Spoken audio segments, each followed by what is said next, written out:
بسم اللہ الرحمن الرحیم۔ آج کل ایک زیادہ مسئلہ چل رہا ہے نیٹ پر، وہ یہ تھا کہ ایران جو ہے نا اسرائیل پر اتنی 300 میزائل گرا دیے، اسرائیل جی تباہ ہو گیا، تو یہ ہو گیا تو وہ ہو گیا، سارا ڈرامہ ہے۔ یہ ایران کو شیعوں نے جو ہے نا اپنے پیجوں پہ نیٹ پہ ہیرو بنانے کی کوشش کی، جی ایران نے یہ کیا تو وہ کیا۔ جب وہ خود تسلیم کر رہے ہیں، ان کی طرف سے یہ پیغام آیا کہ جی ہم نے فلسطین و مسجد اقصیٰ کی وجہ سے نہیں کیا تھا، بلکہ کیوں کیا تھا؟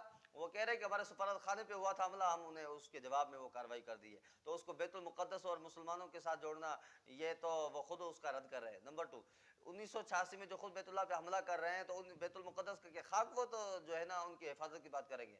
اور یہ بات ہے، تیسری بات یہ کر رہا ہوں میں کہ صدام حسین نے ان پہ چند میزائل گرائے تھے، تو پھر وہ ہوا کیا تھا؟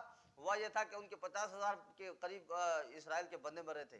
اب ان کے 300 میزائل سے ان کا کوئی مچھر مرا ہے نہ کوئی مکھی مری ہے، تو ان کو ایران کو کہا جا رہا ہے کہ ایران کے لیے کہا جا رہا ہے کہ ایران نے بہت کچھ کیا، تو یہ کیا تو وہ کیا، سارا ڈرامہ ہے، کوئی کچھ نہیں ہے۔ کوئی ایران کو بس امریکہ کی طرف سے ہیرو بنانے کی کوشش کی جا رہی ہے، اور ایران کو رافضی نے اپنے نیٹ پہ کہا کہ یہ ہو گیا تو وہ ہو گیا، ہم نے یہ کیا تو وہ کیا، کچھ نہیں۔ ایران خود عراق میں، شام میں، اور ایران میں خود، اور پاکستان ان کا یعنی رافضی خود امت مسلم سنی عوام کی قاتل ہے، سنی علماء کی قاتل ہے۔